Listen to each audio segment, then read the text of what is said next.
E a fraternidade humana, e demonstravam a necessidade da reparação das nossas faltas. Esse modo de propagar os ensinamentos de Jesus, esse cristianismo dos primeiros tempos, iria, porém, perder-se. Aparecem os primeiros dogmas. Os sacerdotes passam a ter poder de influência, a tornarem-se autoritários e faustosos.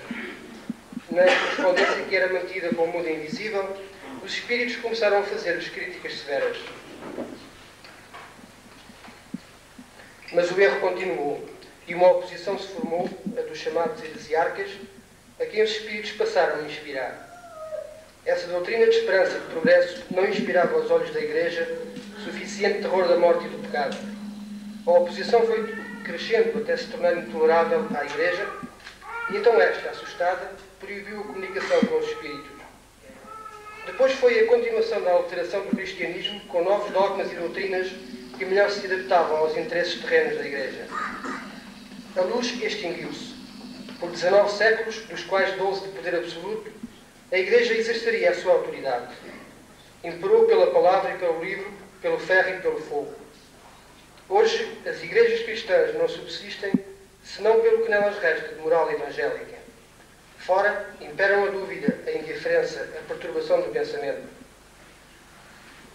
Mas no século passado apareceu o Espiritismo, trazendo ao de cima a verdade adulterada, o Consolador prometido por Jesus, com a função de aliviar a existência brucelosa da humanidade, libertar-nos de responder a esses propósitos.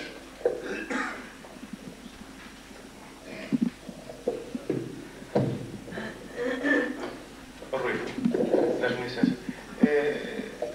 Os trabalhos, não sei, a maioria das pessoas não está com certeza habituada, mas eles vão se desenvolver dentro deste prisma. Portanto, cada grupo apresenta o seu trabalho e depois dá a oportunidade aos presentes de poderem colocar alguma questão que queiram ver melhor esclarecida no tema que foi apresentado. De maneiras que o grupo de Lisboa está à disposição dos presentes. Mas se as pessoas realmente se acanharem ou por qualquer outro motivo não tenham perguntas a colocar, acho muito bem que, enfim, vocês abordem o problema, o outro tema que vocês queiram. Por exemplo, em relação a este assunto, uma das coisas que surge, pelo menos assim pensamos, é quando se fala em espiritismo, falar-se, ou pelo menos associar-se espiritismo com bruxaria, com feitiçaria, e o nosso tema hoje é muito pertinente em relação a esse assunto, porque nos mostra não o espiritismo associado a essas práticas, mas antes como o cristianismo redivivo. Redivivo quer dizer vivo, novamente, quer dizer que aquele cristianismo que Jesus nos deixou, que pregou, e os apóstolos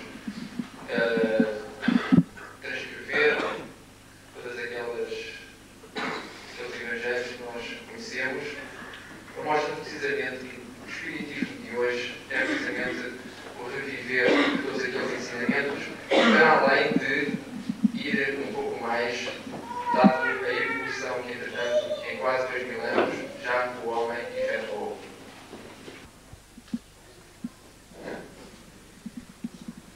Queridos amigos, eu há um bocado captei uma conversa deste grande irmão que estava mesmo à minha frente. Eu sei como ele, há bilhões, falando assim, é apenas palavras arrancadas sobre o sofrimento. Mas temos a comunicar, queridos irmãos, que esse Deus é toda a seiva que nos cobre, todos os pensamentos, nós podíamos, todas as reações. Tenho uma pergunta a fazer. Alguma observação? Nós temos aqui gente de todo o país que se deslocou, que está cansado e queríamos saber como. Sempre que eles sentiam que aquela pessoa sofredora, necessitada, ou pessoas necessitadas, e que, tal como nós sabemos hoje, por intuição, ou seja, através dos fios invisíveis do pensamento, pela inspiração que lhe vinha do mundo espiritual, eles sentiam o impulso de se dirigirem a essa pessoa ou pessoas para poderem então praticarem todos esses géneros de curas. Claro que nem todos eram curados, como Jesus também não curou todos. E então eles diziam sempre faziam imposição de mãos, nomeadamente em alguns casos onde se houver aqui algum doente, eu, em nome de Jesus, posso curar? Se houver aqui algum, eu faço já a experiência. Será possível? Ora bem, há uma coisa que eu talvez não tenha tornado tanto explícita. É que, de facto, quando ele afirma que usamos essas mesmas palavras que usamos para curar, é bem assim, é uma metáfora. Porque, como já dissemos aqui no início, o Espiritismo também é ciência. O melhor conhecimento das leis do magnetismo, o homem começa a ter. Não há mais nenhuma questão, nós devemos ir passando ao tema seguinte. Porque, aliás, estas questões, por exemplo, com essa saúde e doença, vão ser particularmente abordadas agora na parte da tarde. E, entretanto, são muitos temas para tão pouco tempo e temos que dar lugar a todos. Não é? Nessa medida, querem dizer alguma coisa assim de fecho, uma conclusão assim rápida, sucinta, se for o caso disso? Se não, passa-se já logo. Quer dizer que alguma coisa importante. No nosso trabalho, no final, nós temos, acabamos assim, a maneira de conclusão.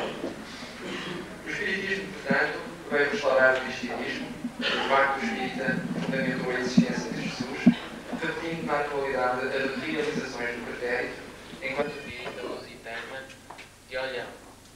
Aliás, o sotaque dele não me engana ninguém também.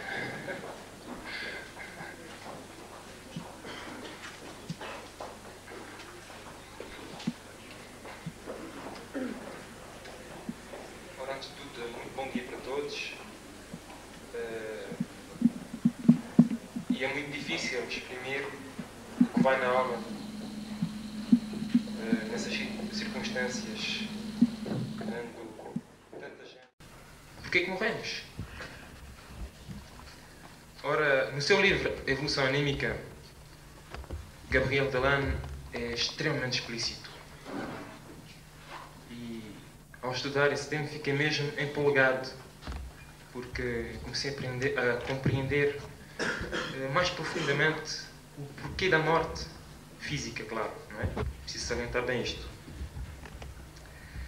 Portanto, quando nós pensamos, quando nós fazemos algum esforço muscular, estamos gastando moléculas, estamos, digamos,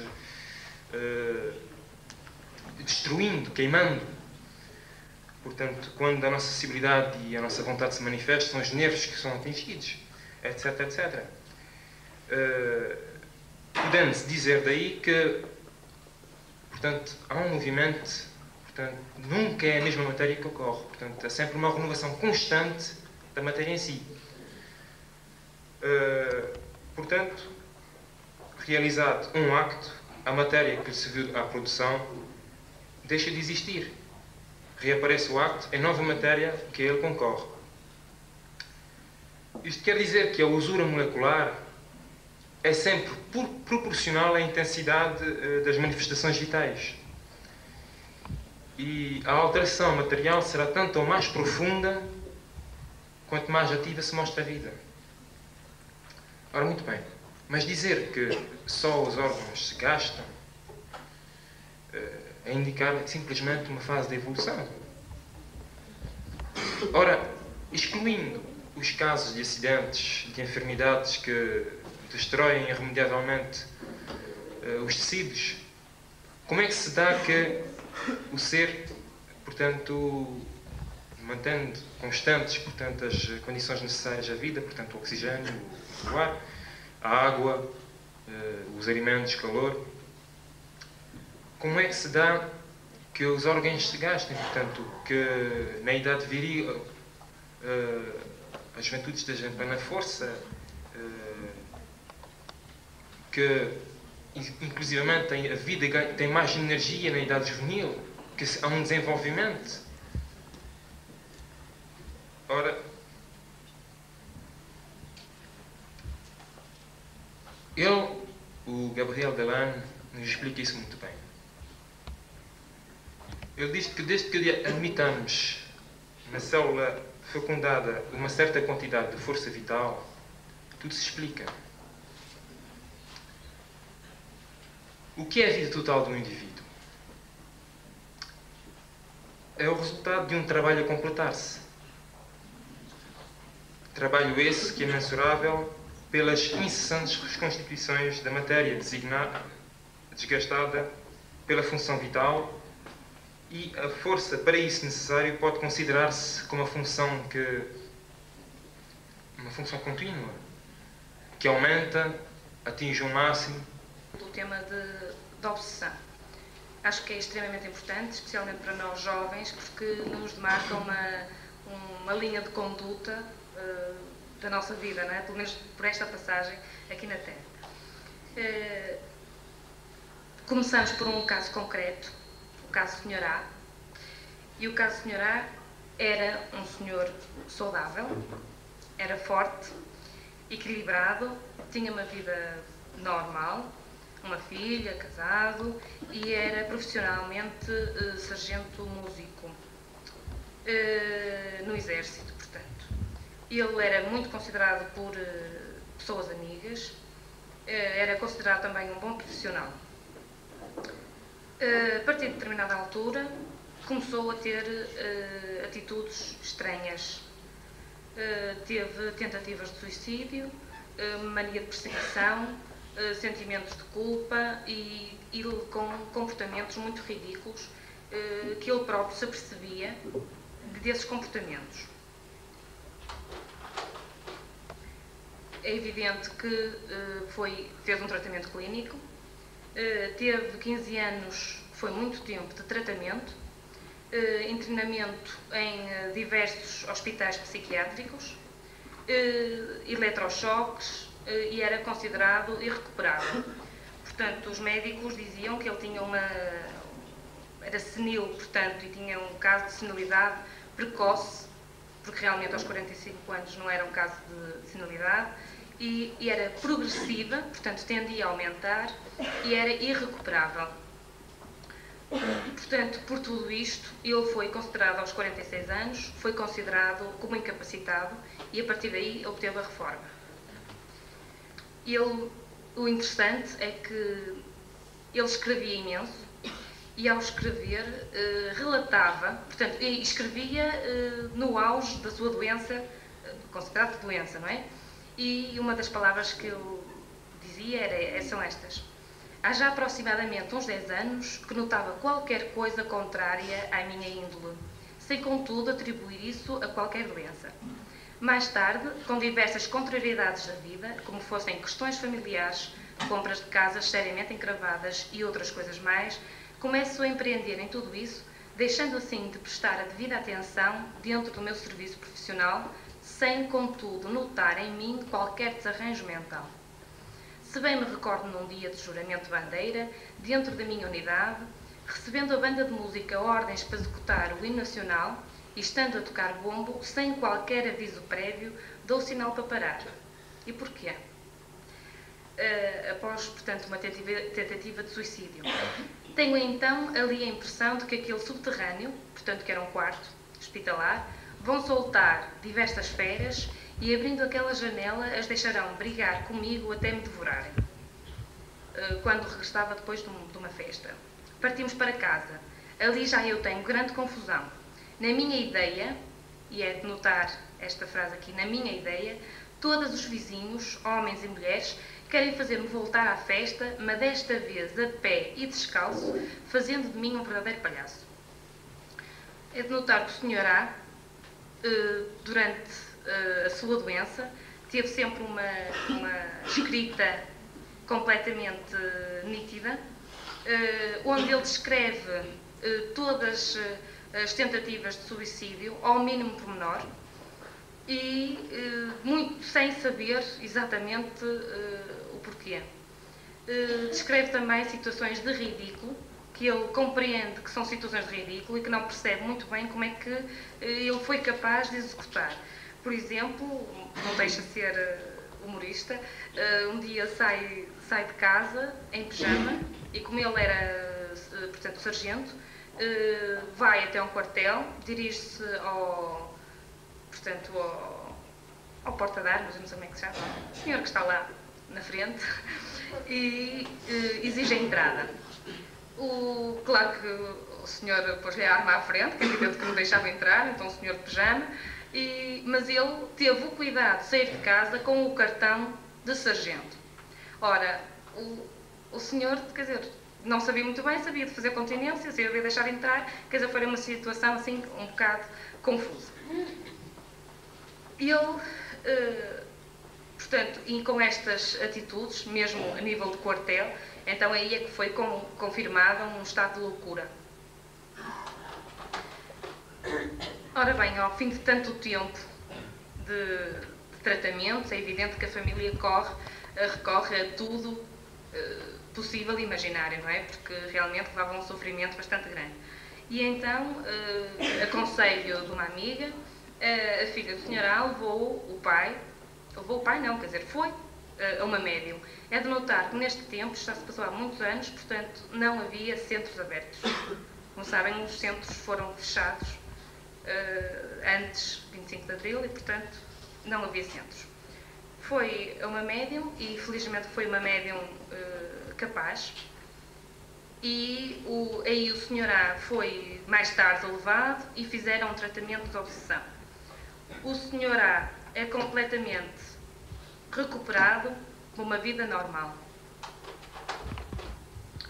Portanto, como nós vemos aqui, o Sr. A apercebia-se perfeitamente das atitudes, portanto, que havia uma coação, o que o levava a ter atitudes indesejáveis e, como consequência disso, levava-o a ter uma vergonha.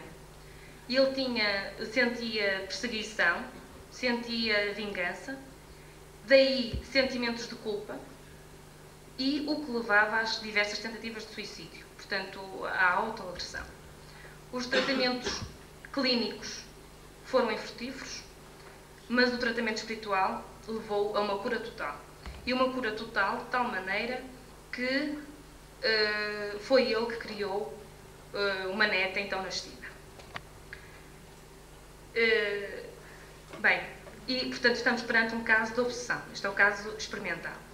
Perante isto vamos estudar o que é exatamente a obsessão. Allan Kardec diz-nos, portanto, que uma obsessão é um domínio que alguns espíritos logram adquirir sobre certas pessoas. Portanto, a partir desta definição, nós sabemos que há uma influência. É uma influência de outro espírito em relação ao outro. Portanto, nós sabemos perfeitamente que não importa onde estamos nem como estamos e que a presença de espíritos junto de nós, portanto, é muitas vezes até inclusivamente sentida, não é? Portanto, mas nós podemos perguntar, basta esta influência para estarmos a ser obsidiados? É evidente que não. Portanto, Allan Kardec continua-se a dar a explicação. A obsessão é uma ação persistente de um espírito mau que exerce sobre um indivíduo. Portanto, acho que é importante salientar que que esta influência não é de maneira nenhuma contrária ao livre-arbítrio da humanidade encarnada em vida. Portanto, cada um é responsável pelo que faz, pelo que diz e pelo que pensa. Embora, portanto, sendo influenciado, tem sempre a possibilidade de opção. Mas Allan Kardec continua. A obsessão apresenta caráteres muito diversos. Vocês desculpem, mas eu vou retomar aqui as definições. Para completar esta definição de obsessão de Allan Kardec, se nós pensarmos que é uma influência, portanto, nós podemos pensar que é só uma influência de um desencarnado em função do encarnado. Eu acho que esta definição de Félix Caldas Schubert define um bocadinho melhor. Portanto, existe obsessão toda vez que alguém, desencarnado ou encarnado, exerce sobre outro constrição mental negativa através da simples sugestão indução ou coação com o objetivo de domínio. Quer dizer, são três gradações de três categorias de obsessão, portanto, cada vez mais intensa, não é? Portanto, sugestão, uma indução ou coação. Chegamos assim à classificação dessa influência, portanto, uma obsessão simples, que é uma influência, portanto, moral, que os espíritos inferiores exercem sobre o indivíduo, sem, contudo, ter graves consequências. Desde o momento, é evidente, que nós saibamos ter em conta, ou tenhamos em conta sempre aquela máxima de Jesus, o orai e vigiai. Depois temos a fascinação, que é uma ilusão produzida pela ação direta do espírito sobre o pensamento, portanto, da pessoa, e de que, de certa maneira, lhe paralisa o raciocínio, não percebendo a mistificação de que lhe é imposta. E, portanto, em um caso mais grave, uma subjugação. É o caso extremo da obsessão. É uma constrição que paralisa a vontade daquele que a sofre e o faz agir a seu mau grado. Numa palavra, o paciente fica sob um verdadeiro jugo. Isto são palavras de Allan Kardec. A subjugação pode ter dois tipos ainda, portanto, a moral e a corporal. Na moral, portanto, o subjugado é constrangido a tomar resoluções muitas vezes absurdas e comprometedoras, que, por uma espécie de ilusão, ele julga sensatas. E a subjugação corporal. O espírito atua sobre os órgãos materiais e provoca movimentos involuntários. Vai às vezes mais longe a subjugação corporal. Pode levar aos mais ridículos atos e o obsidiado tem plena consciência do ridículo, do que faz contra a sua vontade e com isso sofre horrivelmente. Foi o caso, portanto, do Sr. A. Mas como é que isto se passa? Como é que a obsessão, como é? Portanto, no fundo, o processo obsessivo revela uma determinada ignorância, quer da parte do obsessor, quer da parte do obsidiado. Portanto, para a obsessão se consumar, o obsessor necessita descobrir o momento próprio. E quem não tem, nós, eu pelo menos, estão cá por baixo, não é? Quem não tem escorregadelas, como eu costumo dizer. Portanto, todas essas coisas que, às vezes, atitudes, pensamentos que nós temos, no fundo, às vezes são portas abertas e que damos aos nossos irmãos mais ignorantes de se aproximarem de nós e, inclusivamente, de nos dominar, se for o caso. É evidente que Deus deu-nos sempre a possibilidade de combater e de não nos deixarmos ir, vá lá, através essencialmente da prece. Ora bem, porque é que existe obsessão? Portanto, as causas da obsessão variam muito com o caráter do espírito. Portanto, pode haver uma permanência do sentido de vingança, doente que quer fazer justiça com as suas próprias mãos. Pode haver também um desejo de fazer mal, mas como sofre, o obsessor deseja estender a terceiros o seu sofrimento, sentindo, vá lá, um certo prazer em humilhar o obsidiado. Também pode haver um sentimento de inveja, pois muitas vezes o espírito desencarnado não pode ficar indiferente à prosperidade de um dado encarnado aqui na Terra. Eu acho que, como se passa este processo obsessivo, eu acho que esta definição de Sueli Caldas Schubert diz muito. Quer dizer, uma pessoa não fica obsidiada de um dia para o outro. Portanto, é lento. E ela diz-nos, portanto, é uma guerra sem quartel que não teve hora nem local para começar, que se foi processando de modo silencioso e às ocultas, tendo por campo de batalha as consciências endividadas e que teve como arma o pensamento dos contendores. Para isso, há o espírito de Sheila, através de psicografado por Chico Xavier, indica-nos uns sinais de alarme. Ele diz, portanto, que nos indicam uma queda provável na obsessão. Quando estamos na faixa da impaciência, quando acreditamos que a nossa dor é a maior, desculpem, falta ali dor, quando passamos a ver ingratidão nos amigos, quando imaginamos maldade nas atitudes dos companheiros, quando comentamos o lado menos feliz dessa ou daquela pessoa, quando reclamamos apreço e reconhecimento, quando supomos que o nosso trabalho está sendo excessivo, quando passamos o dia a exigir o sacrifício alheio sem prestar o mais leve serviço, quando pretendemos fugir de nós mesmos através do álcool ou do entorpecente e quando julgamos que o dever é a pena dos outros.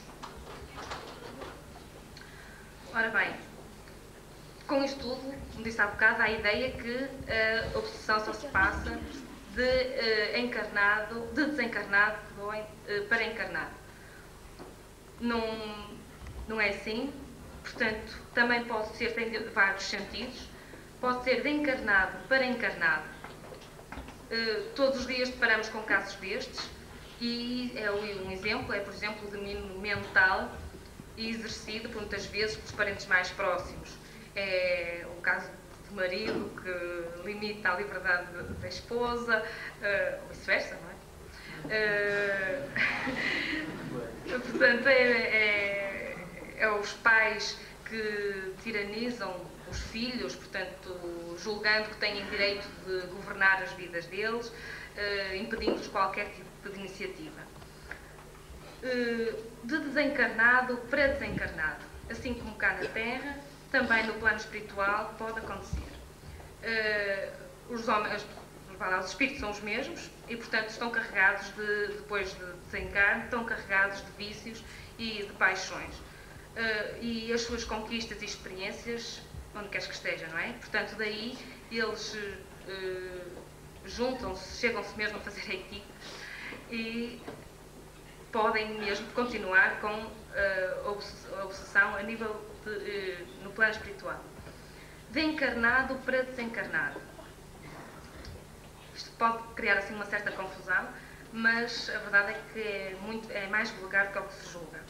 Por exemplo, aquele tipo de pessoas que têm um amor egoísta e possessivo e que, portanto, por exemplo, dois elementos de um casal, o marido desencarna e a mulher fica agarrada ao marido em pensamentos de amor egoísta, etc. O que acontece é que portanto, o espírito que desencarnou não tem possibilidades de evoluir e de atingir o seu equilíbrio o mais depressa.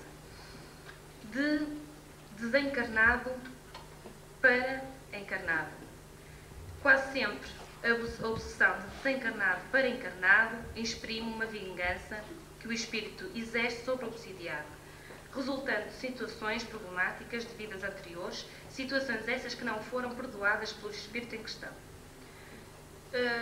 A obsessão recíproca são dois seres ligados por amor ou ódio, de tal forma violento que mesmo após o desencarne, um deles continua, portanto, o desencarne de um deles continua influenciando-se com os seus pensamentos, dando origem à obsessão, em que existe dois obsessores e dois obsidiados. Portanto, o desencarnado obsidia o encarnado, o encarnado o desencarnado.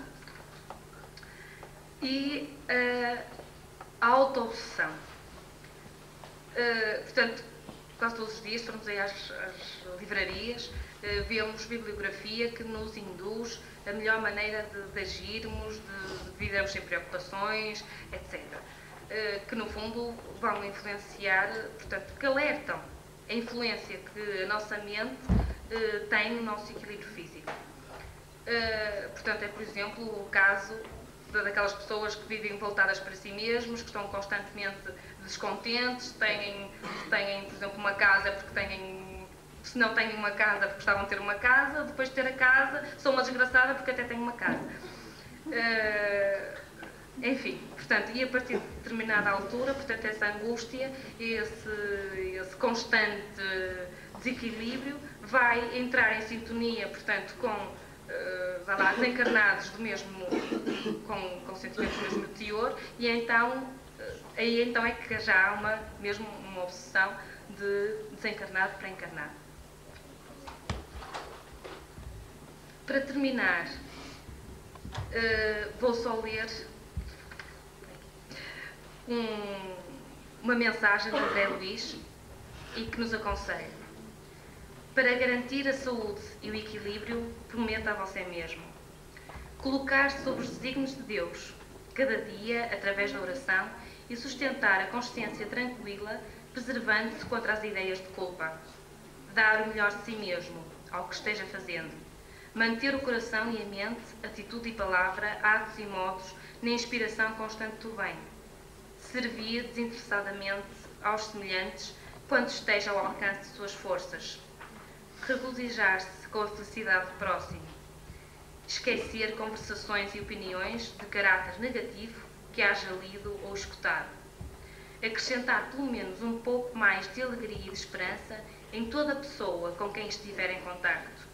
Admirar as qualidades nobres daqueles com quem conviva, estimulando-os a desenvolvê-las. Olvidar motivos de queixa, seja quais forem.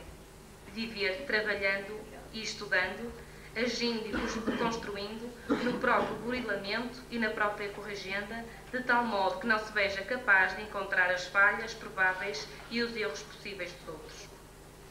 Tenho dito. E nós também. Cedo umas luzes, por favor.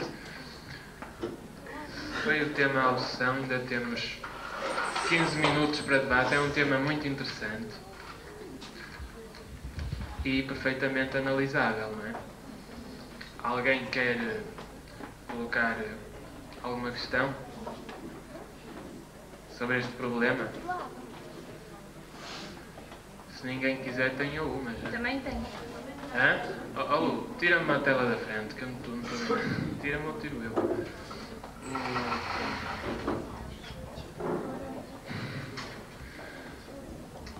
Ias dizer alguma coisa? Hã? Ias dizer alguma coisa? Não, queria fazer uma pergunta. Posso? É sobre a auto-obsessão. Portanto, eu extraí estes sentidos, dos diversos sentidos da obsessão, de um livro de Sueli Caldas Schubert, mas eu ponho a questão: será que há auto-obsessão? Se a obsessão é uma influência de um espírito em relação ao outro, como é que nós nos podemos obsediar? Quer dizer, o nosso espírito influencia o nosso espírito? Onde é que está o outro? Pois, segundo o conceito que tu deste, que é o de Allan Kardec, a obsessão é toda a influência nociva, perturbadora que um espírito desencarnado, chamado morto, pode exercer sobre um chamado vivo, um espírito encarnado. Encarnado que não é vermelho, encarnado porque está na posse do corpo físico. Estão-se a rir? Estão-se a rir? Nós lá no programa de rádio que temos, falamos frequentemente nestes termos, não é? E explicamos. E um ouvinte desavisado perguntou por vias travessas a uma pessoa que nos conhecia o que eram espíritos vermelhos. E eu fiquei a pensar, que aqui nós estamos no Porto, dizemos vermelho é vermelho, encarnado em Lisboa é vermelho. De forma... Não, eu não estava a perceber os espíritos vermelhos, eu não falei nisso. O espírito pode aparecer realmente com uma roupa vermelha, sei lá, mas eu não tinha falado nada disso. Espíritos vermelhos, passado um pedaço é que comecei a ver e afinal era. Portanto, esta história da obsessão, não é? A obsessão... A auto-obsessão. A auto-obsessão. Esse é o problema da auto-obsessão, é uma ampliação do conceito restrito e objetivo que Allan Kardec deu. Segundo a definição de Allan Kardec, que estudou a obsessão como ninguém, a obsessão, para haver a obsessão, tem de haver um espírito desencarnado, o obsessor, não é? Que tem uma influência ou pretende influenciar alguém, algum encarnado, negativamente, perturbando, levando a determinados fins que não são os melhores, realmente. E se a auto-obsessão existe, é o próprio, como espírito desencarnado ou encarnado, é o próprio que se obsidiaria a si mesmo. Ora, isso, realmente, objetivamente, o conceito de obsessão não contempla isso. Agora, uma pessoa pode realmente falar de auto-obsessão, incluindo toda a influência nefasta que podemos exercer sobre nós mesmos, mas nunca como um agente, portanto, extrafísico, não é? Como um espírito desencarnado. De forma que vamos saber a opinião dos jovens aqui presentes. O que é que achas, Francisco? Estou de acordo contigo também. E tu, Lucas? O Lucas, onde é que está? Está aqui, se calhar. Lucas Frio. Ah, está ali, armado de máquina fotográfica. O Alexandre, o que é que tu achas também? Estou de acordo contigo também. Acho que desapontamento. Ninguém está em desacordo? Está tudo barriguinha vazia, está com fome. Eu acho que agora, está de acordo.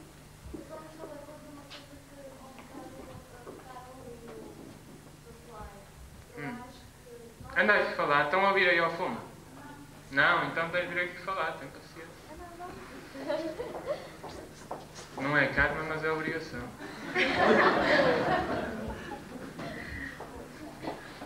Eu acho que nós não devemos considerar os espíritos como maus, porque, em parte, talvez, nós a considerarmos isso, estaremos a criar uma obsessão. Nós devemos considerar, sim, uns espíritos que não estejam informados, enfim, sobre certos problemas que têm. Espíritos ignorantes, não é? Sim. Que ainda não sabem ser melhores. Mas vão de aprender. Sim. Todos nós. Claro. Acho que é só essa a parte que eu queria dar, porque geralmente não concordei com aquilo que disse. Estás a ver, Lu? Tens de armadura, já te estão a cascar. Estou a ver. Ora bem, eu concordo plenamente com aquilo que tu dizes e só utilizei a palavra mau porque transcrevi as palavras de Allan Kardec que vêm no Evangelho segundo o Espiritismo, no item 81. Portanto, eu não ia alterar a tradução. Quer dizer, não sei se a tradução era essa, se enfim. Portanto, como transcrevi exatamente, eu concordo plenamente contigo, porque dá a ideia que nós, ao dizermos que os outros são maus, nós é que somos os bons, não é? E não é isso que se passa. Pois, Portanto, realmente é a minha observação defesa. que ela tem é a observação de todos que estudam Espiritismo, não é? E realmente, mas nós podemos compreender o sentido da palavra da definição de Allan Kardec, não é? O espírito mau é o que tem más intenções, não como sendo mau por ser mau, mas tendo más intenções, porque isso já é uma realidade, não é? Há pessoas que têm más intenções de prejudicar alguém, não é? E espírito mau está utilizado nesse sentido. Compreende-se? Francisco, fala alto, ou então vem ao micro. Não, fala aqui. É o seguinte, eu acho que não foi focado um caso que me parece bastante importante, que é a influência, por exemplo, que dívidas anteriores, portanto, vidas passadas, possam ter nas consequências, por exemplo, de uma obsessão no presente. Gostava que... Aliás, o caso é select de uma resultado, Jorge.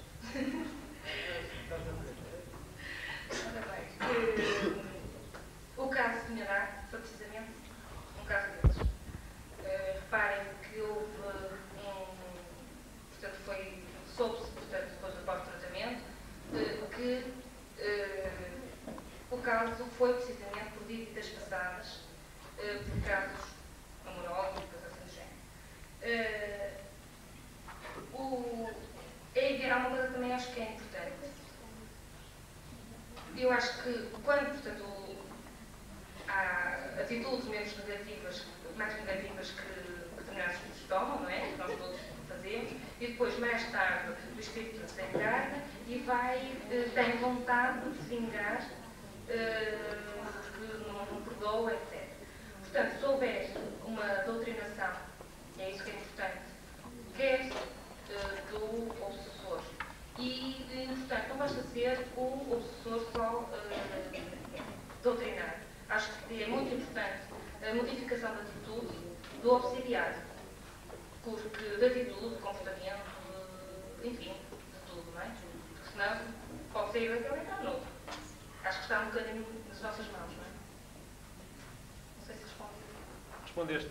Este, aliás, era só para lembrar uma coisa que vinha também no slide, que é uma das afirmações de Sueli Caldas Schubert, que diz o seguinte, portanto, que a obsessão não tem nem hora, nem local de ocorrer. Isso parece-me que é um bocado abstrato e talvez não corresponda à realidade, na minha opinião. Pelo seguinte, que eu acho precisamente o contrário, é que ela tem lugar e hora de acontecer. No momento em que o indivíduo se compromete para com as leis divinas, esse momento há de corresponder à hora e o local sabe precisamente na altura, ou os meios que utilizar, ou onde quer que seja, que utilize, enfim, atitudes menos próprias para outros irmãos. Agora, o local onde ela se poderá, portanto, desencadear futuramente, isso é que nós não saberemos, mas realmente o ato teve um início e esse início, situando-se ou não, portanto, em vidas passadas ou no presente, tem sempre um lugar e uma hora de acontecer.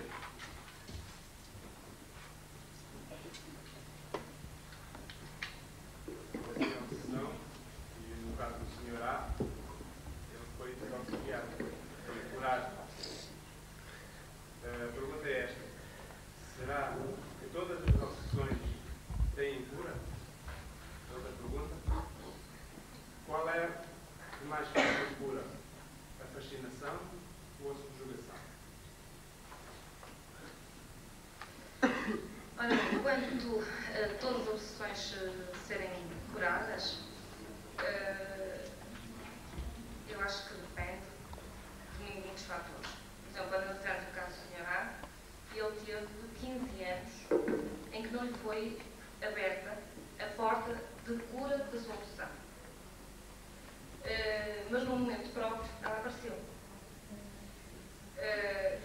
Também, por outro lado, nós sabemos que há espíritos, uns mais duros, mais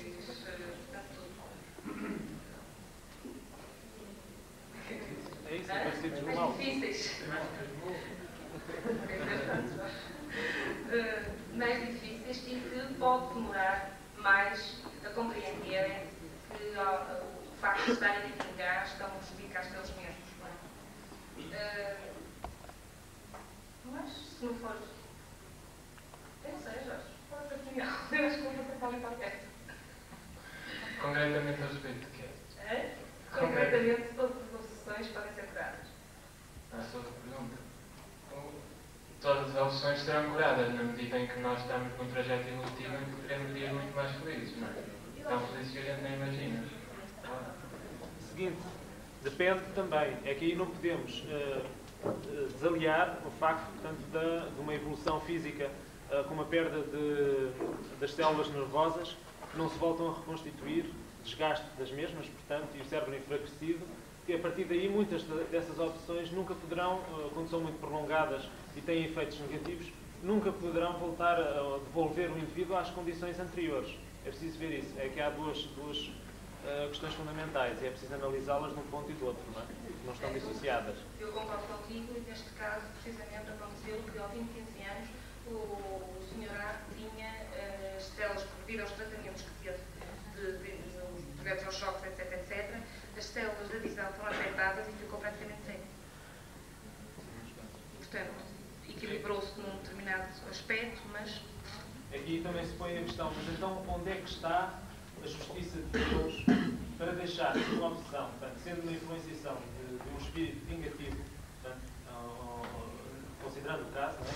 Onde é que estará a justiça de Deus em deixar que um caso desses tome esse tipo de proporções, que aliás é o facto mais comum que se encontra em hospitais psiquiátricos e a terapia devia ser bem outra. Nós não podemos esquecer que no caso de uma obsessão, há uma causa sempre para essa obsessão se efetuar, não é? Portanto, geralmente está, ou muitas vezes está em vidas passadas. E não nos podemos esquecer disso. Portanto, estamos a passar pelas consequências daquilo que fizemos. Se estamos a sofrer agora, com certeza que já fizemos sofrer anteriormente. Eu só queria, a propósito da obsessão, fazer a seguinte observação. Ela é sempre fruto de qualquer coisa, como é evidente. E E esse qualquer coisa é o desentendimento mental entre dois espíritos.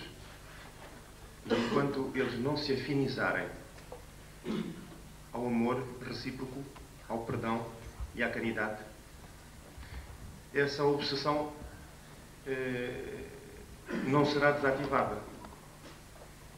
É preciso que ambos se rendam à evidência de que o amor e a caridade é realmente a mola e a alavanca que fazem compreender, digamos assim, e que os façam continuar juntos, mas de uma forma diferente.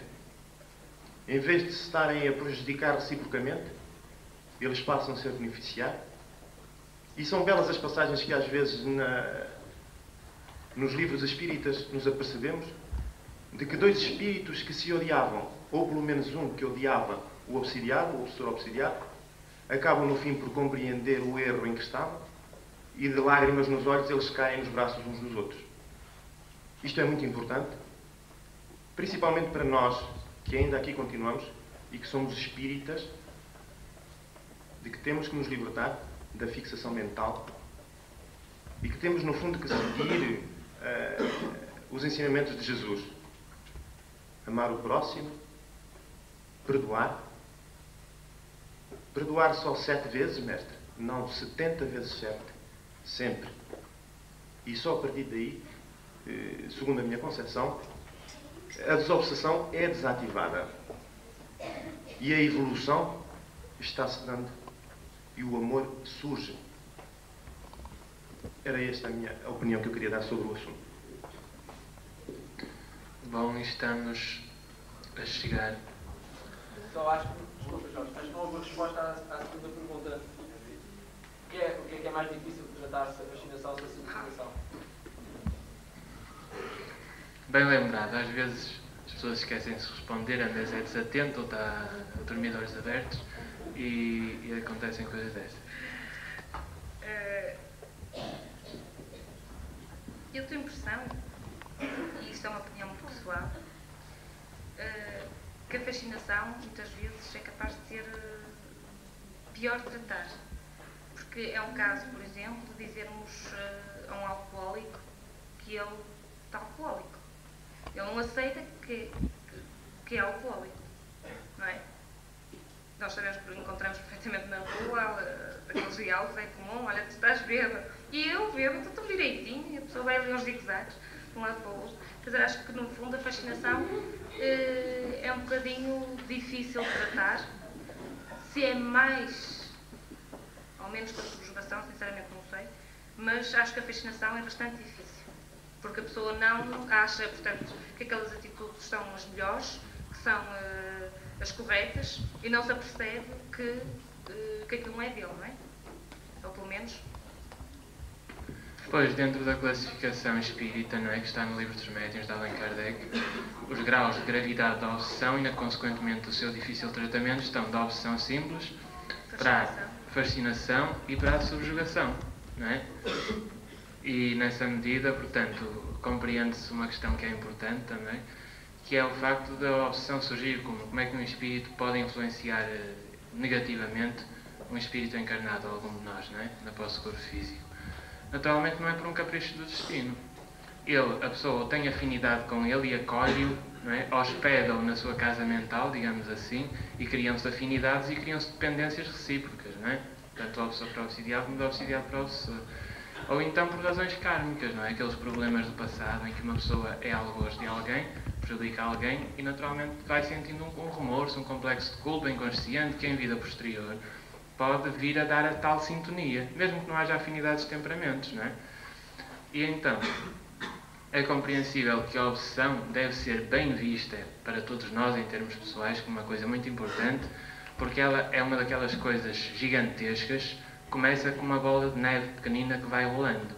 À medida que nós criarmos afinidades com a intolerância, com o egoísmo, por aí fora, não é? Toda a perturbação, porque a nossa natureza humana exige e evidencia realmente os padrões de equilíbrio do Evangelho como sendo aqueles que nos trazem a paz, a felicidade real, naturalmente que as coisas são mesmo assim. Não é uma questão de moralismo, é uma questão de vida, é uma questão objetiva, não tem nada a ver com conceitos sociais, moral social, não é? Circunstancializados. É a lei da natureza, falando claro. E, portanto, o assunto é esse. A subjugação, naturalmente, começa por uma obsessão simples, quase sempre. Depois é antecedida por uma fascinação. E a fascinação é um devaneio, um encanto. As pessoas ficam loucas, não é? Alienadas da realidade. E não aceitam conselhos de ninguém, não aceitam todas as pessoas que lhes chamem uma observaçãozita, mesmo como a maior diplomacia, não é? Que o Alexandre é o nosso diplomata. E, enfim, é difícil, todos nós sabemos isso.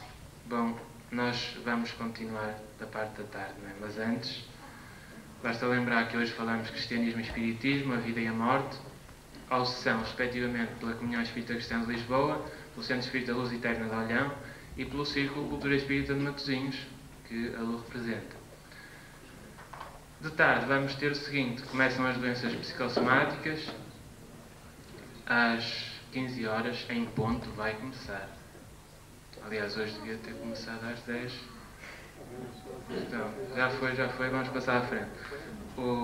As doenças psicossomáticas, a SIDA, a homossexualidade, droga e chega, que já é muito para matar. Então, naturalmente que vamos fazer um intervalo pelo meio, que vai ser um bocado intensivo. E vamos para o almoço, não, para sair do sítio. Para o almoço vai ser agora. Agora então.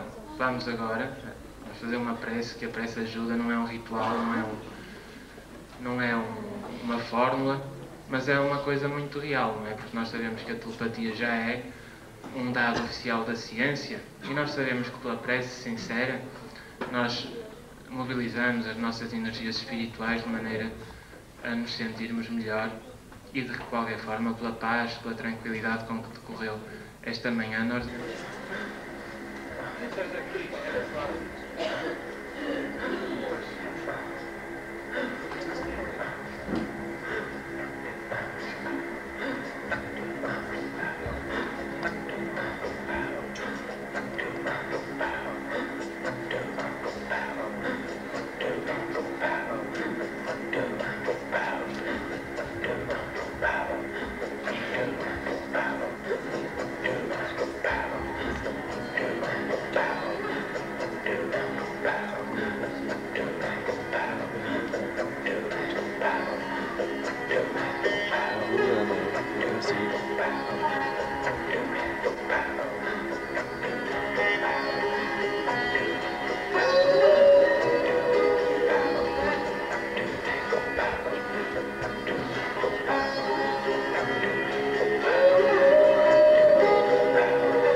As ideias de saúde e doença traçam-se no espaço aberto pelo conceito de vida.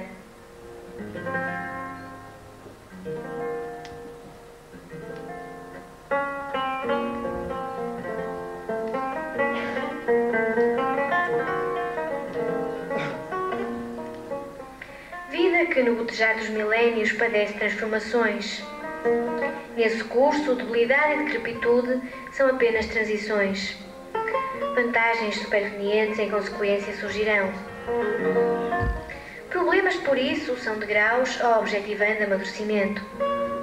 É que o parecer sempre se confundiu com o ser. O espírito, por ora invisível, mas de existência manifesta, move o corpo. Muitos pensam, por isso, ser a fonte da vida o seu mero veículo de manifestação. Alguns acreditam que todas as doenças partem do corpo. Ignora-se ainda o quanto as nossas ideias e emoções podem desequilibrar o organismo.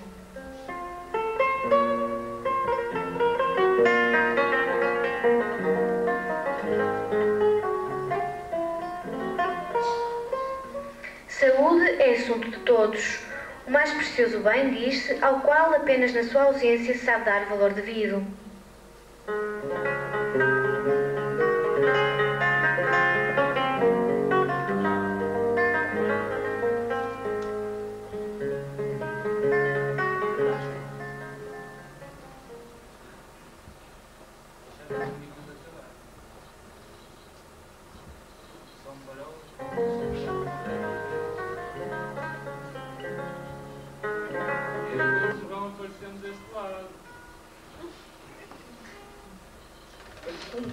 Cumprimento. Boa tarde, amigos telespectadores. Bem-vindos a mais uma edição do Homo Erectus. Desta vez estamos aqui para falar de doenças psicossomáticas. E para isso convidamos um eminente psiquiatra dos nossos dias, o Dr. Eruditíssimo Arbúcio, que está connosco para nos dar uma entrevista sobre o assunto. Primeiro, antes de fazer qualquer pergunta, vamos dizer o seu currículo, que é muito vasto. Além de psiquiatra, como já disse, ele é também participante ativo do Centro de Estudos Antropológicos. É colaborador do movimento ecologista Greenpeace. Candidato também ao Prémio Nobel da Física e, para terminar, é formado em Estudos Psicobiofísicos pela Universidade Dom Pedro II. Boa tarde, Dr. Arbúcio, como vai? Boa tarde. Queremos agradecer a sua presença aqui connosco. Nós é que temos a agradecer em participar aqui assim num programa tão conhecido, enfim, nos meios da televisão privada, começou a implantar-se assim em Portugal, não é? Como já disse, nós estamos aqui para falar sobre doenças psicossomáticas e, em primeiro lugar, queria perguntar-lhe o que são doenças psicossomáticas. Bom, essa questão ainda está em estudo pela medicina e, assim, em termos muito gerais, podemos dizer que são todas as doenças. Toda a doença é uma perturbação da saúde, não é? Todas as perturbações de saúde que têm origem na nossa atividade mental ou em atividade mental alheia. De onde é que deriva o termo psicossomático, mais concretamente? Etimologicamente, nós poderíamos dizer assim, psicossoma. Psique, todos nós sabemos que vem do grego alma, ser, o ser material, não é? E temos depois o soma, que é o corpo. Psicossoma, corpo da alma, seria bem dentro de uma coisa que eu comecei ultimamente a estudar e que me tem ajudado muito, que é o espiritismo. Vale a pena dizer, é verdade. A vida passa-nos cada rasteira, enfim, que iria lá eu dizer algum dia isso. Psiquiatra, não por cima, como é verdade. E, enfim, passa-nos isso e nessa medida nós podemos falar de perispírito, assim, etimologicamente, muito a rigor. Doenças psicossomáticas seriam as doenças do corpo espiritual, mas não é isso rigorosamente. Bom, eu queria lhe perguntar, pelo que me parece, é que quis dizer que por uma incorreta mobilização das nossas energias psíquicas nós podemos causar doenças ao nosso corpo físico, é isso? É verdade. Bom, antes disso falou em perispírito. Eu gostaria que nos explicasse o que isso é e se tem realmente mais alguma noção a acrescentar a perispírito que ajuda a compreender o que ele é. Pois, perispírito foi uma palavra criada pelo codificador do espiritismo, Allan Kardec. Tem a ver com uma analogia com uma semente, não é? Em que há o princípio germinativo, que está envolvido numa membrana que se chama perisperma e que tem uma casca que é o tegumento, creio eu. Não é o tegumento, mas é uma casca, mas é a casca exterior, não é? Então a casca exterior da semente seria equivalente ao corpo físico, o corpo mais denso. Depois o perisperma, sendo uma membranazinha mais interior, seria comparável ao corpo espiritual, que Allan Kardec chamou de perispírito. E os princípios germinativos, a vida da semente, digamos assim, biologicamente falando, seria aquilo que está por dentro desse perisperma. E então teríamos aí o espírito. De forma que, segundo o espiritismo, que nos veio trazer subsídios muito interessantes para o esclarecimento de numerosos fenómenos, que na vida do psiquiatra, assim um bocado esquisito, não é? Há quem diga que os psiquiatras são malucos, mas também há tantos malucos que lhe aparecem que isso é uma doença mesmo contagiosa, não é? O que é que sabia fazer? E então, desse modo, facto o Espiritismo tem dado bastantes esclarecimentos para se perceber essas coisas esquisitas da loucura. Sim, falou também em espírito, creio eu. Gostaria que me explicasse mais concretamente o que é que vem a ser o espírito e mais não sei o que é que falou. Pois, temos o corpo físico, que é aquilo que é perceptível. Olha, assim mais longe, eu queria saber o que é que realmente o espírito tem a ver connosco, o que é que nós estamos afinal no meio disso tudo. Bem, parece que nós não temos espírito. Parece que nós não temos espírito, porque nós somos espírito. Ah, sim. É que às vezes extremos tocam-se. No meu passado, eu achava que era tudo a partir do cérebro, não é? O cérebro era, enfim, a atividade intelectual começava aí, era a fonte. Não havia nada por trás dele que o fizesse ser apenas um instrumento, seria a fonte. E nessa medida, desculpa, qual era a pergunta? É que eu queria saber qual é que era a relação do espírito connosco, afinal o que é que nós somos? Pois, era isso mesmo. Somos espíritos. Ah, somos? Somos espíritos, é verdade. Que é o problema é que nós não vemos senão o corpo físico. Em condições normais, não é? E em condições igualmente normais, mas paranormais, isto não é jogo de palavras, isto é para falar assim mais ou menos dentro do esquema.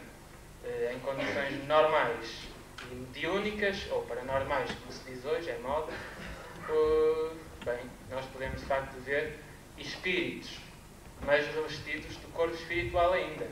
Porque o espírito em si parece que é o princípio inteligente, o princípio emocional, é o ser intelecto-afetivo, não é? E ainda não é palpável, também não podemos dizer que é imaterial, porque ele é alguma coisa, não é? Ele será incorpóreo dentro da nossa linguagem, e de forma que o espírito tem o seu corpo espiritual, que é a condição necessária para se poder comunicar connosco e é a condição necessária para poder reencarnar. Bom, eu penso, não estou em erro, começou a dizer tudo isso para nos explicar em que medida é que então uma má mobilização das nossas energias psíquicas, portanto através do pensamento e do sentimento, então como é que essa má mobilização pode causar então doenças ao nosso corpo físico? É que as coisas são mesmo assim. O espírito age através de energias que ainda não estão bem identificadas, que alguns dizem ser energias espirituais, outros falam de energia psíquica, em medicina. São energias que nascem no espírito, segundo o espiritismo, partem do espírito, que é a fonte, propagam-se pelo corpo espiritual, enriquecendo-se de recursos compatíveis e desembocam, digamos assim, no corpo físico. É natural que, de acordo com uma violação natural das leis naturais, para sermos plenamente naturais, naturalmente, o que acontece é que, enfim, as coisas vão indo assim, espírito, perispírito, corpo, e se nós violamos essas leis naturais, é natural, naturalmente falando, que, enfim, essas coisas vão por ali fora e pumba, batem no corpo físico. Doutor Arbúcio, na posição de médico, poderia dizer-me o que é que a medicina tem feito no sentido de ir ao encontro dessas descobertas? Mas a medicina tem caminhado.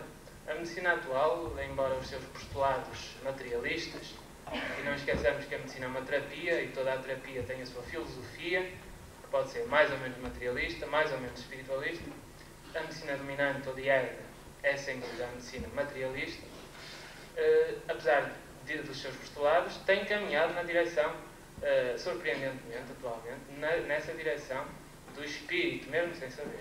Chegou-nos até às mãos, creio que trazido pelo Sr. Doutor, um esquema que acho que ajuda a perceber um pouco realmente as descobertas da medicina nesse sentido. É verdade, esse esquema, portanto, não é meu, vale a pena dizê-lo, aos autores do seu mérito, saliente, que foram J. Ward e B. Spindler, dois médicos americanos contemporâneos, e o mais curioso é que eles, e são extratos de livros deles que vieram publicados num opúsculo editado, imagine só, editado por uma firma de medicamentos. E isto levanta-nos logo um problema. Se a medicina é materialista, naturalmente vai ver apenas as coisas em questão de química. Mas a atividade mental não é propriamente química. Aí começa um problema de desacordo, de desintonia entre a terapia, o método de tratamento e as causas da doença. Ora, e lá diz, apesar de ser uma empresa, enfim, medicamentos, dizem lá que os medicamentos nos conflitos desta ordem não resolvem nada. E isto em psiquiatria tem um valor muito grande, porque às vezes meus colegas, enfim, entopem, uma vez que não atinam com as causas, não é? Se as causas não estão no corpo, naturalmente não atinam, embora se manifestem no corpo. Mas uma coisa é a projeção, outra coisa é o projetor, não é? Claro. E, portanto, desculpa. Eu estava a falar em relação ao esquema, não sei se as nossas câmaras já estão a mostrar o esquema, que eu gostaria que realmente o explicasse. Vão mostrar, não é? Estou a ver ali alguém a dar o sinal. Acho que estamos com alguns problemas Isto técnicos. são as experiências das televisões iniciantes, aliás. O esquema está aqui atrás.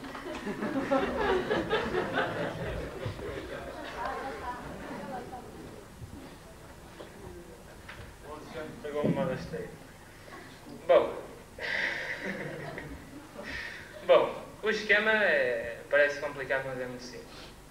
Na vida nós temos necessidades. Somos um ser que reage às circunstâncias.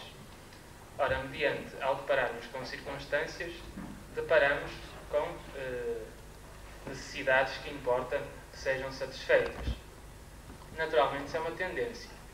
Surge a tendência para a satisfação. Mas há limites próprios do indivíduo. Nenhum de nós é super-homem. Não é? Estamos aqui todos para aprender e precisamos de muitas vidas para isso.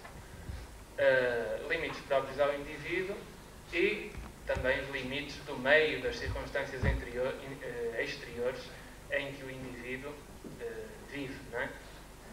E então, aí assim, quando há limites para a satisfação dessa tendência, dessa necessidade, surge o quê? Um conflito. Ora, mas o problema não está tanto no conflito. O problema está na maneira como o indivíduo reage ao conflito. Ou seja, como o indivíduo reage, mutatis mutandis, como o indivíduo reage aos problemas que lhes surgem, não é? E nessa medida cria os conflitos. Isto tem a ver, aliás, a título de parênteses, tem a ver com algo que li no livro do Sr. Allan Kardec, o livro dos Espíritos, em que ele pergunta lá, espíritos bastante esclarecidos, se os espíritos amigos de uma pessoa encarnada, de uma pessoa que vive aqui na Terra, como nós, não é? Se os espíritos amigos se preocupam com os males que lhe acontecem na vida. E os espíritos, imagino só o que responderam. Não faço a mínima ideia. Não faz, mas devia ler o livro dos espíritos. Tem que encontrar lá muitas coisas. Vou ler. Mas há coisas importantes que a gente pode dispensar, mas chega uma altura em que se faz falta. E então, eles responderam a isso, que os espíritos amigos não se preocupam tanto assim com os males que nos surgem. Não digo que são experiências necessárias ao nosso aprendizado interior. Eles preocupam-se, sim, é com a maneira como nós reagimos a esses problemas. Os problemas são um recurso de aprendizado que nos surge, que nós podemos rejeitar se não soubermos receber, se não soubermos entender e assimilar como lição, não é? Uma experiência positiva. E é assim que falam hoje os médicos, passados 100 e poucos anos, 130, 130 e tal anos, da edição desse livro, da primeira edição, em Paris. É assim que nos falam os médicos odiernos, embora por outras palavras. Falam eles que a assimilação, a superação dos conflitos depende do limiar da tolerância à frustração. Ora, esta é uma palavra tripartida. São um conjunto de 3 palavras que podem parecer uma coisa assim muito complicada, não é? Mas o limiar realmente é assim como um hall de entrada num prédio, não é? Para tornarmos as coisas assim mais acessíveis ao nosso público, porque a televisão é útil na medida em, como diz uma senhora, que eu ontem por acaso tive a oportunidade de assistir num congresso no Porto, num congresso, não é congresso, foi num encontro de rádios livres. Uma senhora que dizia que a rádio, não, e eu estendo não só para a rádio, mas para a televisão também, que a rádio, a televisão, a meio de comunicação social são interessantes para cultivar, enfim, o povo português. Sim, eu estamos em Portugal. fazer a cobertura do acontecimento e realmente estou lembrada disso. Pois, e realmente, nessa medida, é importante que nós também aqui assim deixemos de tornar estes assuntos muito seleitos, com linguagem muito difícil, e tornemos as coisas mais acessíveis, está de acordo, com certeza, não é? O que interessa é a comunicação e para isso todo o ruído por todo. Ora bom, mas estava a dizer... Estava a tentar explicar-nos o esquema que disse que era muito simples, apesar de parecer complexo.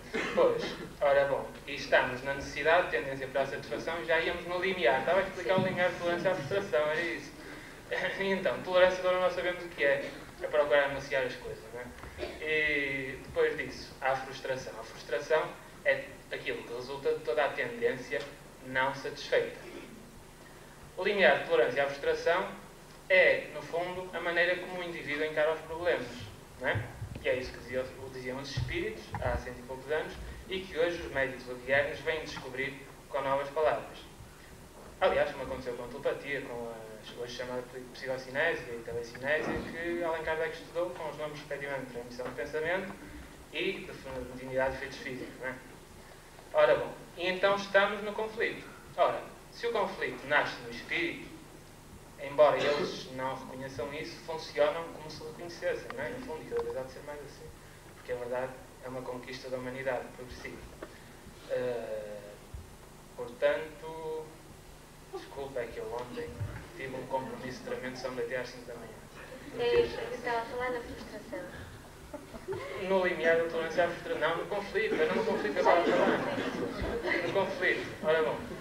E o que é que eu queria dizer a respeito do conflito? Isso é que eu sei. Pois é, tem razão. Realmente é entrevistador, eu sei. Ora bom, estamos na necessidade, temos para a satisfação, limiar de tolerância à frustração. Já se explicou? Já sei. É o conflito, nascendo no espírito. Portanto, entupir de medicamentos, o corpo não resulta. Acontece é que o corpo fica adormecido, fica digamos inibido, que os medicamentos ajudam o doente a fugir à realidade, não? É, porque a química não funciona na mente. Pois.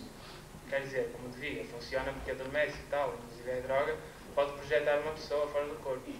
Mas não funciona em termos de maior eficácia, maior equilíbrio. E então, de forma que, se o indivíduo não encara bem o problema, começa a ter movimentações de energia interiores, que eles chamam energia psíquica, aqui neste opúsculo, energia psíquica, nós dizemos serem energias espirituais, começa a movimentar isso, a criar problemas de angústia, depressão, enfim, aquelas coisas que tiram a paz às pessoas, não é? E então, o doente, dizem eles, em vez, acha que socialmente é mais aceitável, nós sabemos o quanto a moral social nos condiciona, os preconceitos, por isso é que muita gente tem problemas em dizer que é espírita aqui e ali, ou dizer que vai a um encontro de jovens espíritas, ou que vai à Federação Espírita Portuguesa, ou que vai aqui, ali a um programa espírita de rádio e tal, essas coisas, não? E nunca mais acaba de explicar o esquema que nós estamos a explicar. É verdade, isso vai ainda quem? Ora bom. Ora bom, estamos com pressa, é verdade. Não é que uma pessoa a falar destas coisas parece que o tempo não... alongar o programa ao tempo que queremos. Tem razão, é que isto é televisão, não é? Isto não é televisão, não é palestra. Ora, e então estamos aqui neste problema. O problema realmente é reconduzir umas coisas à causa principal e não à tela de projeção. O corpo aparece como uma tela de projeção. E bom, já que não temos mais tempo, não vamos avançar mais neste assunto, que fiquem, no entanto, à disposição dos estudiosos. Bom, mas onde é que querias chegar com essa história dos conflitos e o que é que causa nas pessoas realmente isso? Os conflitos, é verdade, já me lembrei. Agora é que me deu a dica. As pessoas, pela questão da moral social, não é?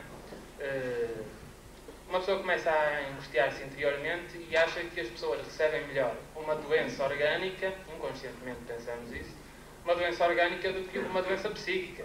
Nós sabemos como os loucos são tratados na sociedade. A loucura tem a sua lógica. Naturalmente é uma lógica relativa e é uma doença muito interessante, eu que o diga. E uma doença muito interessante, mais interessante. Realmente o psiquismo humano é uma coisa muito boa. E nessa medida, voltei-me a esquecer. Nessa medida, portanto, o doente arranja de alguma forma a mobilizar essas energias e fica lá com uma doença orgânica, por exemplo, perturbações no sistema cardiovascular e perturbações intestinais, são dois exemplos muito comuns. Serão talvez os casos que se apresentam a forma de neurose, não? Sim, é verdade, os neuróticos.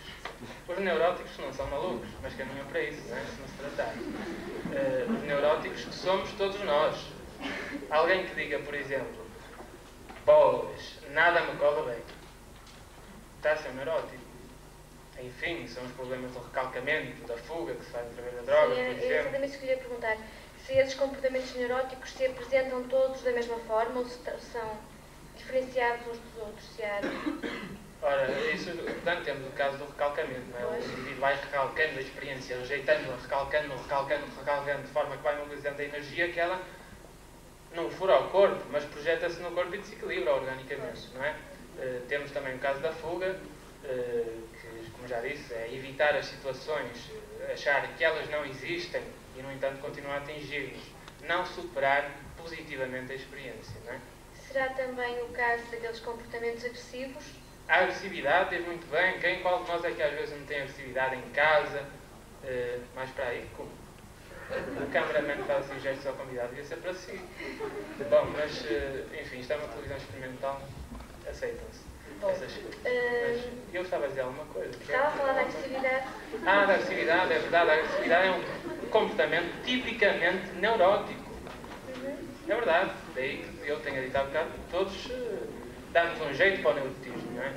Há pouquinho ali atrás, antes de entrarmos para os estúdios, falou-me numa coisa que seria estereotipia, salvo erro, terá alguma coisa a ver com o assunto? Tem, é outro exemplo, mas estudou muito bem o assunto, parabéns. Aliás, nas televisões na RTP é difícil encontrar os jornalistas tão bem informados. Não é RTP, tu vais saber.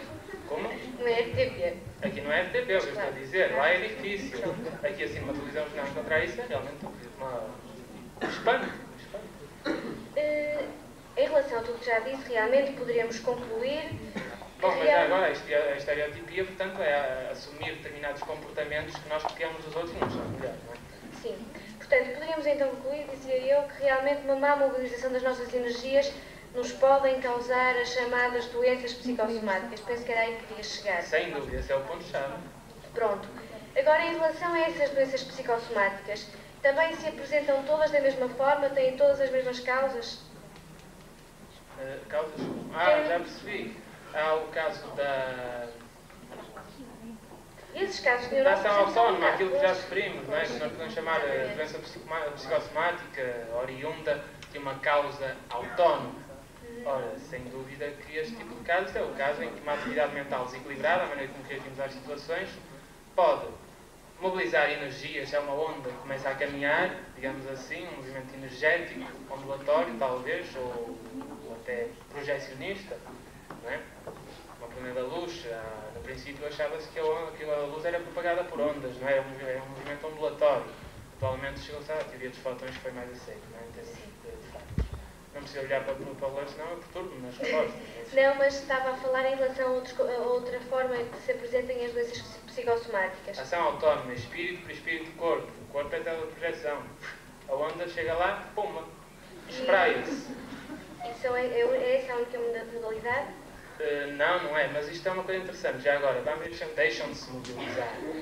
No caso do que se mexe e dá, há a movimentação de energia e há a exteriorização do ato. Não é? São diferenças, mas o que nos interessa aqui, para o efeito das doenças psicossomáticas, é que o pensamento é a base. Bom, nós temos, antes de ir mais longe, porque o tempo já vai longo, nós temos um caso contado por um amigo nosso, o Sr. Albuquerque Rocha. Foi contado, aliás, num programa de rádio, e nós gostaríamos que, depois dele contar o caso, que o senhor comentasse. Penso que não será um caso de doença neurótica, será um caso diferente. O senhor doutor está a olhar para mim ou está a olhar para quem?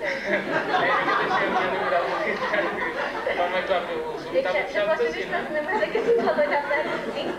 Pronto, então nós vamos ouvir então o caso e depois queria que desse a sua opinião, está bom? A minha opinião.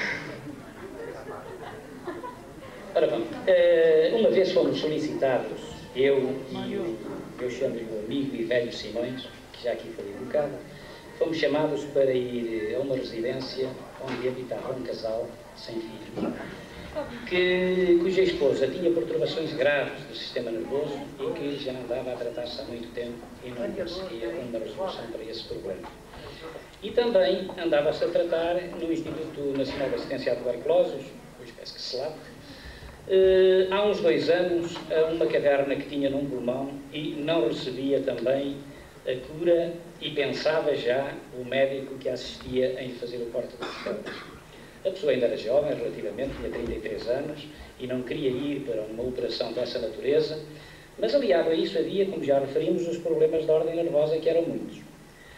Ora, lá em casa submetemos a pessoa a um tratamento magnético de passes, que é a imposição de mãos, que aliás, eu gosto de referir sempre isto, o Evangelho fala disso. E então, submetido a um tratamento magnético, entra imediatamente em transe mediúnico, o que ficamos muito admirados, entra em transe mediúnico e lança uma série de impropérios ao marido que o deixou, de facto, muito branco, e tivemos de lhe recomendar que se mantivesse em calma e serenidade, porque depois lhe daríamos uma explicação do que estava a passar. Entre estes impropérios, fazia-lhe acusações ao marido muito graves e dizia que a vingança que desejava exercer seria sobre ele, e não sobre a esposa, mas como não tinha acesso a ele, então se vingava na esposa. Isto hoje tem uma explicação para nós, é que a esposa era médium, de facto, e ele ainda não tinha sensibilidade para o obsessor poder exercer nele a vingança que queria. E então servia-se da esposa como instrumento de martírio para ele. Ora bom, nós costumamos chamar evangelizar ou doutrinar, dar bons conselhos a esse espírito que se manifestou, e tivemos de lá ir 3 vezes. A terceira vez foi na última vez que o espírito aceitou, então chorou e prometeu abandonar aquele casal e não o perturbar mais. Interrogado o marido sobre se sabia identificar aquele espírito que se ali manifestou, dado que ele lhe referia pormenores passados com ambos, ele terminou por dizer que na vida dele teve uma senhora, sem que a esposa soubesse, que lhe criou muitos problemas, muitos e graves problemas, e que teve de a abandonar, e que ela tuberculizou e veio a desencarnar dessa doença. Isto é importante. Podíamos entrar agora aqui em pormenores, mas que iriam demorar muito tempo. Eu direi só que o perispírito, ou o corpo astral dessa senhora que desencarnou, mantinha ainda aderente as lesões pulmonares que lhe originaram a morte do corpo. E ela, estando justaposta, digamos assim, à médium, à esposa desse senhor, transmitia-lhe, por indução espiritual, precisamente a lesão pulmonar que ela tinha. E resultava isso em admiração para os médicos do Instituto, que por mais medicação que ela fizesse e repouso, seguindo tudo à risca que lhe indicavam lá, há 2 anos e tal, não conseguia a cura dessa caverna no pulmão. Depois de se dar esse tratamento e de ser afastado o espírito obsessor, acontece que a senhora começa por respirar muito bem, tinha dificuldades na respiração, e vai a uma nova consulta e o médico acha que alguma modificação se tinha operado, radiografa e verifica que no sítio onde se apresentava a lesão havia apenas um risco negro que indicava talvez uma cicatriz. Não aceitou, ela mesma ouvia o médico falando sozinho, dizendo não pode ser, não acho possível, e marca-lhe outra data e faz-lhe uma tomografia e chega à mesma conclusão de que ela estava clinicamente curada. E então diz-lhe, não sei explicar o seu caso, sou médico há muitos anos, de doenças pulmonares, você teve um milagre e está clinicamente curada, não necessita de corte de costelas, nem coisa nenhuma. Ela não teve, como aliás sucede com a maioria das pessoas, a coragem suficiente para informar o médico daquilo que tinha feito. É pena que a ciência não se debruce sobre estes factos e os estude, tal como está a fazer a Sociedade de Medicina e Espiritismo do Rio de Janeiro. E como faz a Associação de Médicos Espíritas do Estado de São Paulo, a ANESP, não é? Exato, exato. Realmente. Bem, mas está realmente, parabéns, falta a luz, mas está realmente, realmente parabéns, porque isto é um caso típico de indução espiritual, que é uma espécie de obsessão. Aliás, aquele personagem que falou no fim, não é meu irmão, mas tem a voz parecida, não é? Isso mesmo, exatamente. Já agora falou em obsessão, o que é obsessão? O que é a obsessão? A obsessão é algo que a medicina não considera. Isto é uma espécie de doença psicossomática que a medicina ainda não considera, mas que o espiritismo estuda, e nessa medida que foi importante eu referir logo no princípio que ultimamente tenho aprendido muito com o espiritismo, tenho elucidado muito no campo, enfim, destas ideologias obscuras do psiquismo. E nessa medida, portanto, é um caso típico de obsessão. A obsessão é toda a influência perturbadora que um espírito desencarnado, um chamado morto, exerce sobre um chamado vivo, um espírito encarnado em origem espírita. Quer dizer, neste caso, portanto, o desencarnado, como chamou, o obsessor, não é? O espírito desencarnado perturbador não conseguia envolver, enfim, o seu antigo amante, digamos assim, o seu antigo companheiro, entretanto desencarnou com tuberculose, tal problema que aparecia na radiografia do médico. Desencarnou, manteve os sintomas porque não compreendia nem concebia, enfim, o tipo de vida que surge e subsiste depois da morte, e mantinha esse fantasma de doença que tem efeitos reais, mas que é uma aparência. Não é? E os transmitia, portanto, a à outra pessoa como esposa nós, com não é? quem se conjugava, não tanto pela mediunidade, mas talvez mais pela afinidade mental entre ambas, que não existiria entre o seu antigo companheiro, por isso não conseguiria chegar. Bom, eu tenho um caso, esse não podemos ter depoimento, como foi o caso deste, mas foi um caso relatado. Penso que também é uma doença psicossomática, mas e é um bocado diferente desta. Eu queria que nos esclarecesse, depois de eu lhe contar o caso, o que é que se trata. Foi um caso que nos foi relatado pela doutora Maria Júlia Prieto Pérez. Aliás, não sei se conhece, porque ela pertence à Associação Médica Espírita. Eu ainda não podia estive com ela lá no Brasil. Sim, ela é muito simpática.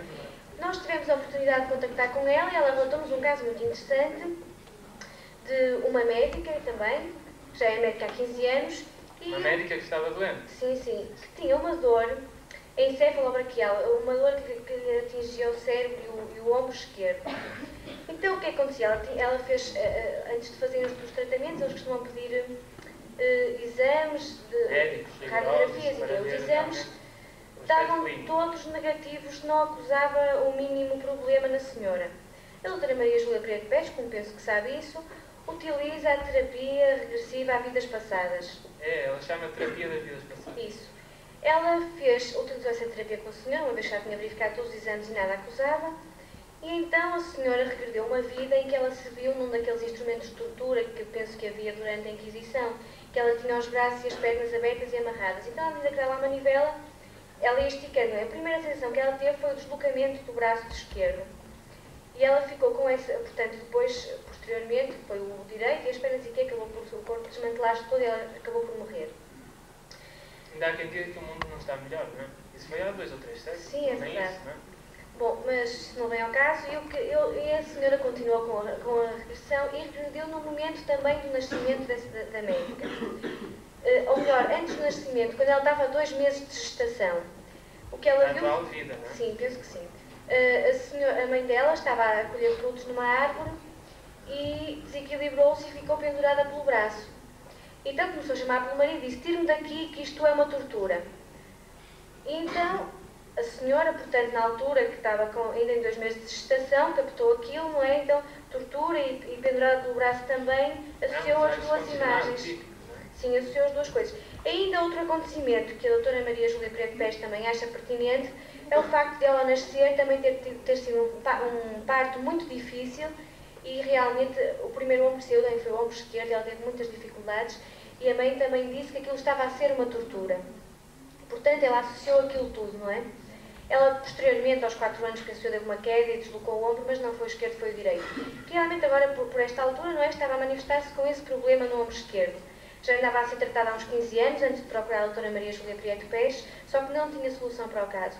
Eu penso que o doutor poderia agora comentar o caso. Eu penso que foi minimamente explícito, agora gostaria que comentasse. Sim, esse é um caso típico também de doença psicossomática, que podemos considerar perfeitamente, em que uma experiência difícil, dolorosa, altamente ou intensamente emocional, pode ser, enfim, reavivada por uma experiência semelhante, não é? Por alguma sensação semelhante, pode conduzir ao passado sem querer, não é? E então tem o mesmo tipo de sensação de dor de folia. E realmente isso parece ser um daqueles casos em que o psiquismo fica maculado a um trauma da mente, não é? Um trauma do psiquismo que passa, portanto, a agir na vida atual. Mas há outros casos em que realmente há uma lesão perispiritual feita em vida anterior, realmente é o caso típico dos suicidas, mas não só. Por exemplo, lembro-me de um caso que o Rinaldo Franco contou, que soube-se em reunião mediúnica que a irmã dele, uma irmã dele, que se havia suicidado ingerindo mercúrio pela laringe, não é? Suicidou-se. E depois, mais tarde, conseguiu, portanto, manifestou-se mediunicamente e anunciava que estava a conseguir equilibrar-se, mas que iria nascer brevemente, porque precisava disso, renascer no mundo, portanto, a encarnar de novo, e, portanto, mas iria ter um cancro na laringe. Isto porque o tecido perispiritual, não é? Tinha ficado lesado. O doutor quer dizer com isso que todos os cancros que aparecem por aí são casos semelhantes? Não todos, é óbvio, porque cada pessoa é diferente, as consequências são diferentes e, naturalmente, isso dá para estabelecer regras absolutas. A grande parte dos cancros talvez seja, não é? Doutor, no caso dessas doenças que esteve a referir agora, portanto, que permanecem ao longo das várias existências, como é que se processa? Falou que no caso dos comportamentos neuróticos, ou então da indução espiritual, que é o espírito que induz e não sei o quê, aquela coisa que falou há um bocadinho, explicou bem, não é? Como é que se processa neste caso, em que a doença se mantém ao longo das vidas? Não percebi a sua pergunta, tem que ser mais clara. Exatamente, portanto... Senão eu corro o risco grave de portanto, maçados telespectadores. Olha, nós já estamos muito em cima do tempo, temos de acabar isto. Pronto, realmente podemos andar. Outra pergunta que eu queria fazer era... Só mais uma, porque eu tenho de ir embora. Aliás, só mais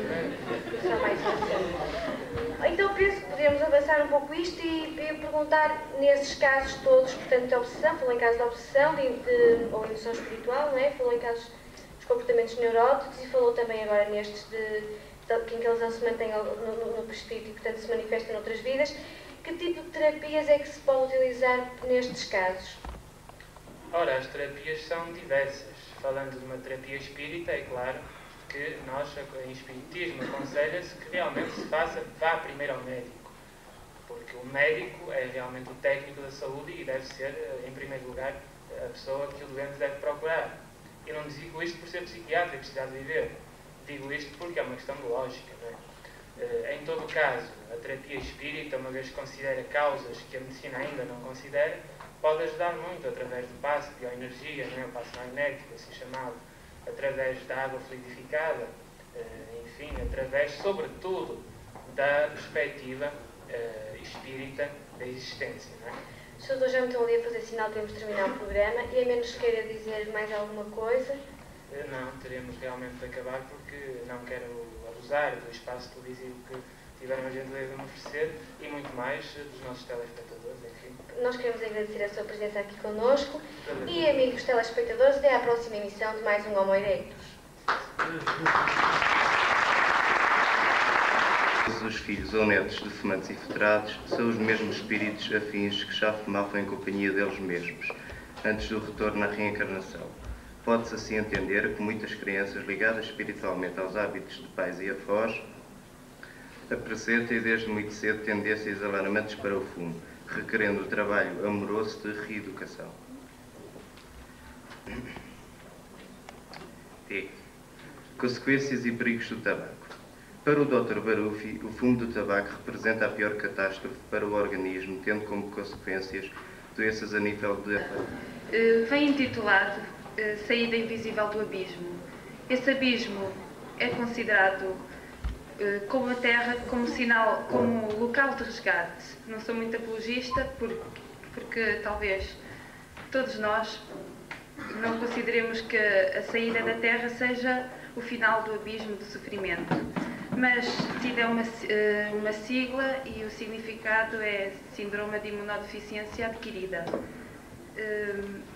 Nós vamos fazer referência aos fatores de influência não só da SIDA, mas das principais doenças que são o flagelo do século XX. Começamos então pela alimentação. A utilização de pesticidas, adubos químicos e rações, entre outros produtos, vem produzindo, particularmente desde a Segunda Guerra Mundial, aumentos consideráveis na produção agropecuária, sem terem atenção à necessária qualidade dos produtos. Não é por acaso que as entidades internacionais se começam a preocupar com a grave extensão da poluição nos terrenos e não é por acaso que o uso indiscriminado de hormonas na alimentação dos gados vem produzindo graus elevados de toxicidade nas carnes utilizadas na alimentação. Por outro lado, o consumo exagerado de sal e açúcar tem contribuído para uma alteração preocupante da qualidade alimentar, produzindo alterações orgânicas imprevisíveis. No que respeita às bebidas, o uso indiscriminado e generalizado do álcool, quer com alimentação, quer nos termos livres, não é exclusivo do nosso século. O exclusivo do nosso século são os métodos sofisticados utilizados na produção dessas mesmas bebidas, sob fórmulas químicas, utilizando agentes perigosos para a saúde. O conceito de até com uvas se faz vinho foi tão atual como nunca foi tão preocupante a expansão de refrigerantes, autênticos atentados à saúde de cada, como nunca proliferaram tantas bebidas à base de álcool de inferior qualidade e sabe-se lá feitas de qualquer maneira. O tabaco. Embora se assista a um combate este fator pela ausência de publicidade, nunca como agora proliferaram tantas marcas de tabaco, cada uma procurando sofisticar-se sem medirem consequências das alterações introduzidas.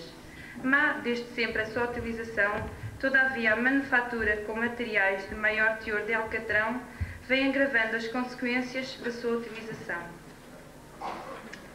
Referimos agora à prostituição.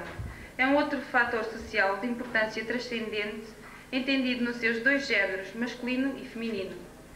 Não é segredo para ninguém que, particularmente em Portugal, o índice de promiscuidade se agravou progressivamente. Os cuidados sanitários são reduzidos, o que provoca situações de veras preocupantes. Sendo desde sempre fatores geradores de grande variedade de doenças, a sofisticação microbiana teria que produzir agravamento de potencial risco. E a droga, como sabemos, é evidente que é o fator mais importante dos de tipo social. A química é grave manancial de perturbadores de saúde, sabendo-se que, como se sabe, neste particular, é utilizada sem conta, peso ou medida. O seu uso verifica-se já em situações de manifesta perturbação físico-psíquica, em que a rotina conduz a porem de parte elementares cuidados higiênicos, o que em conjunto contribui para uma redução das defesas orgânicas que combatem infecções frequentes. Sabe-se que os produtos químicos utilizados atuam sobre o sistema nervoso central, provocando alterações ao nível celular, quer adormecendo os terminais nervosos, quer excitando-os até o desequilíbrio. E agora fazemos uma alusão a causas mais individuais. Também podem ser consideradas sociais, mas no segundo plano. São eles inveja, egoísmo, vaidade, orgulho, ódio, rancor, etc. Estes fatores, que sendo individuais são também chaga social, produzem a formação anormal de adrenalina no corpo humano, o que provoca grave desequilíbrio físico-psíquico, com a consequente redução das defesas orgânicas. Repare-se que os bons exemplos neste campo parecem mostrarem a maldade por todos os poros. O materialismo. Quase que poderíamos dizer que este fator é dos mais importantes a considerar. É isto por uma causa meramente teórica ou académica. O materialista ama-se a si próprio acima de tudo e não encontra travões elevados para se abster de pensamentos ou ações negativas em relação a outrem, pela simples razão de que para além do corpo nada há. Dizemos meramente teórica porque, em verdade, por um lado, muitos cegos de espírito continuam a pautar a sua conduta por elevados princípios de moral, enquanto alguns distintos crentes se comportam precisamente ao contrário. Foi uma referência aos fatores de influência, não sei se há alguma pergunta até aqui. Se não houver, continuamos a ler as relações de causa e efeito. Relações de causa e efeito. Perspectivada a situação, fácil é constatar que as doenças são os efeitos de causas que residem ou se alinham nos fatos sociais individuais apresentados. Condimentando as receitas com a realidade das vidas sucessivas, em que as recaídas foram frequentes e as práticas abusivas foram fartamente repetidas, temos um aspecto quase completo da situação.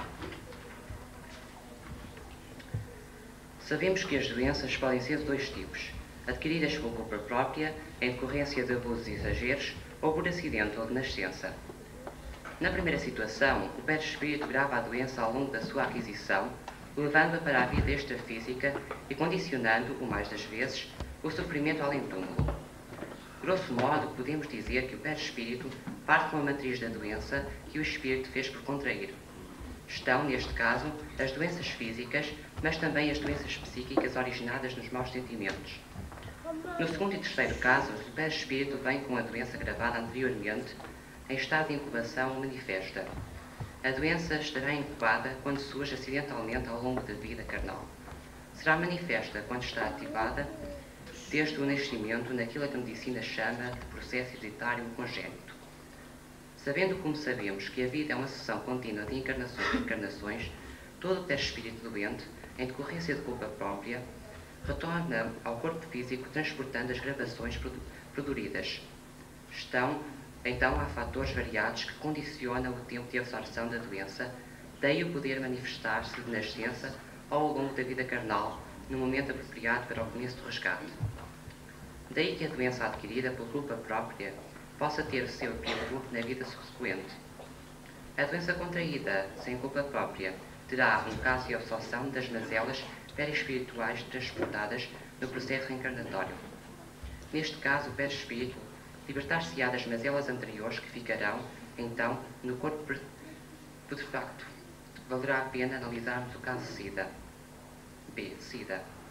Ensaio para uma causa. Não temos a habilidade de pensar que o que vamos dizer seja verdade absoluta, porque sabemos que na Terra ela ainda não é pertença de ninguém. Queremos apenas refletir sobre a visão espírita de uma doença que apavora a humanidade do nosso século, tendo presentes os postulados de Kardec e sem deixarmos de aceitar o das opiniões que a completem. Nunca se pode dizer que dois casos sejam absolutamente iguais. Longe disso. Por isso, particularmente por virtude da grande evolução da tática da guerra, a droga foi considerada como uma arma fundamental. O seu uso, de interesse meramente coletivo, visava um aumento de resistência à fadiga, passou, a partir da Segunda Grande Guerra, a ser mais utilizado a título pessoal para a busca do prazer, da fuga às responsabilidades ou combate às angústias.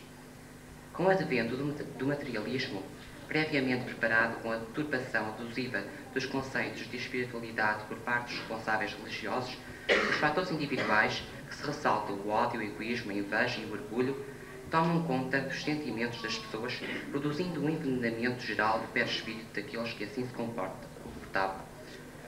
Se a estes aspectos adicionarmos a utilização indiscriminada de produtos da agropecuária, com o fim de multiplicar os lucros já exagerados, reduzindo o tempo, teremos o quadro lógico da situação.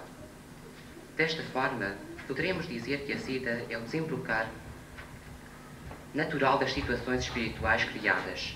Um número incalculável de espíritos marcados perispiritualmente por intoxicações gerais, quer na decorrência de abusos fisiológicos, de droga e outros, quer em resultado de sentimentos mesquinhos, preambulam pelo espaço aguardando a reencarnação.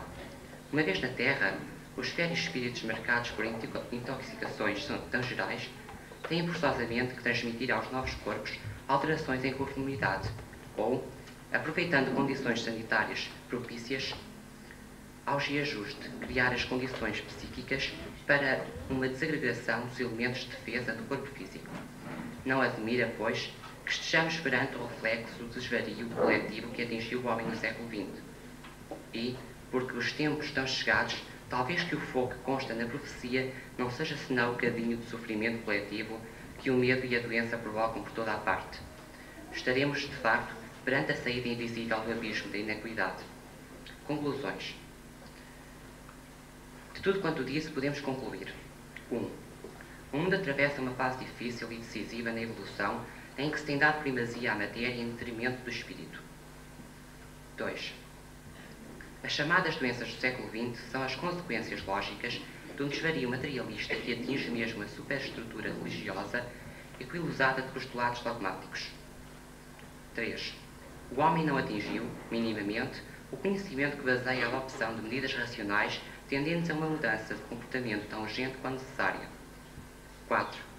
No devalvar do terceiro milénio, todos os dados apontam para a chegada da mudança radical que trará para a Terra o paraíso perdido. Agora vou fazer uma proposta que já foi feita também em parte no último encontro. Retomando a proposta apresentada ao terceiro encontro, deverá a Estrutura Nacional de Juventude Espírita, bem representada neste encontro, encetar decisivamente uma campanha nacional de divulgação e esclarecimentos públicos dos postulados doutrinários que, para a compreensão... Exemplo da alimentação, a intoxicação alimentar. Por exemplo, um espírito numa vida anterior, portanto, morreu de intoxicação alimentar, essa intoxicação virá gravada no perispírito e então na vida seguinte poderá aparecer como SIDA, porque, portanto, essa intoxicação vai